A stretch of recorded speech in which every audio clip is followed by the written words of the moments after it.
Chapter 8. Annealing of Cases. When a cartridge is fired, the rapid increase in pressure stretches the cartridge case and hits or hammers the brass against the walls of the chamber. To be able to use that case again, it has to be shrunk somewhat, resized, for it to fit into the chamber and to grip the new bullet firmly. The case is thus stretched and hammered by the firing, and reshaped and shrunk by the resizing process. This sequence of stretching and resizing a cartridge case creates stress in the microstructure of the brass. The result of this stress is that the brass becomes work-hardened and springy, with loss of ductility. The brass now resists resizing. When this hardened case is resized, it springs back to its fired form or size, and does not grip the bullet correctly. The result is inaccuracy, as one bullet is held firmly, whilst the next bullet is almost loose in another case neck. Cases now also have a shortened work life, as the hard neck and shoulders crack under pressure.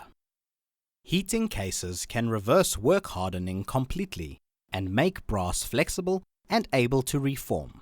This process of heating softens the brass and is called annealing. During annealing, the accumulated stress in the microstructure of the brass is cancelled and the brass brought back to its natural condition. Annealing is not difficult to do, but the result could be dangerous if done incorrectly. The transformation of hardened brass to soft and flexible occurs rapidly and completely between 650 and 700 degrees Fahrenheit. More heat will not help and can ultimately destroy the case. Brass will glow a faint orange at around 950 degrees Fahrenheit.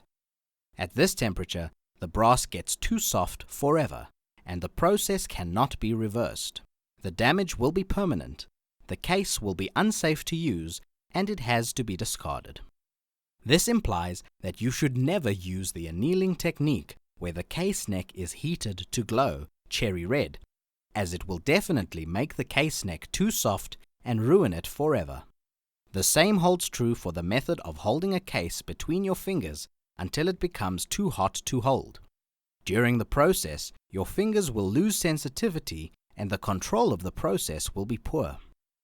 It is clear that a proper annealing process should be followed using the correct equipment. You will need an electric or battery-driven hand drill or screwdriver, a gas torch with a pencil flame, a holder to loosely hold the case, and tempilac to indicate the temperature. The pencil flame is used by chefs and is also referred to as a chef's torch. The tempilac indicates 475 degrees Fahrenheit or 246 degrees Celsius. Set up your drill and gas flame in such a way that it is comfortable to use without holding onto the equipment. One of the problems associated with tempilac is that it hardens in the bottle over time. This can be fixed by mixing it with a couple of drops of nail polish remover to dilute it. To prevent it from drying out too quickly, I seal the cap of the container with electrical insulation tape and store the tempilac bottle inverted. Apply a small dot of tempilac to the case body, plus minus 10 mm below the shoulder. It has been proven that if the body reaches 475 degrees Fahrenheit, 10 mm below the shoulder, the neck has reached the required temperature of 650 to 700 degrees Fahrenheit. Since we want the tempilac to indicate the temperature of the brass, it means that the flame should not make direct contact with the tempilac. The case holder is mounted to the chuck of the drill by a short shaft, and its body has an opening big enough to loosely hold the case. It should be easy enough for you to quickly throw the heated case from the holder into the cold water. Do your setup so that the flame remains stationary and the drill with the case is handled all the time. Start the flame and adjust the pencil thickness. We use a pencil flame because a wider flame would heat too wide an area on the case, and a wider flame could also heat the tempilac directly and give a false reading. Heat a tempilac marked case with the pencil flame pointing at the middle of the neck. The case is rotated by the drill at a moderate pace until the Tempilac has melted. That is when the Tempilac turns transparent from the normal white color. When this happens, throw the case into cold water.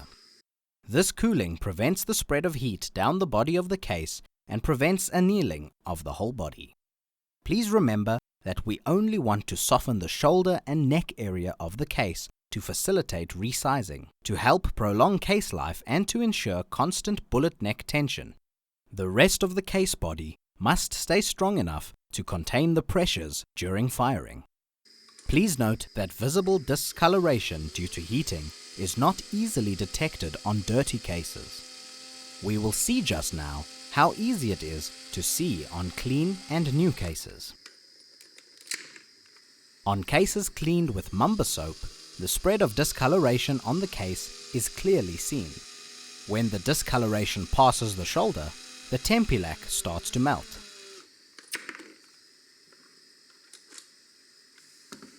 The discoloration is thus an additional indication that the process is completed and can be used as an aid to the timing of the annealing process.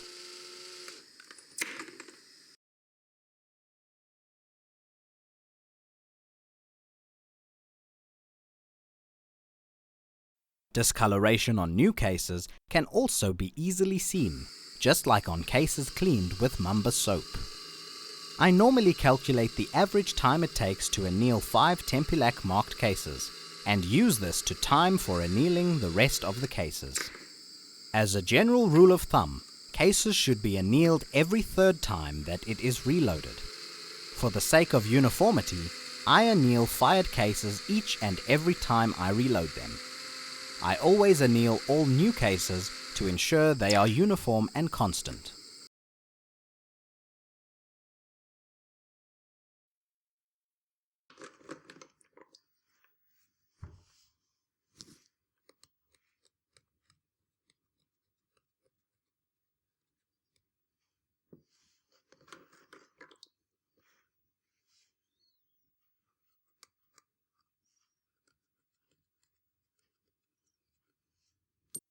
It is convenient to blow dry the cases with compressed air.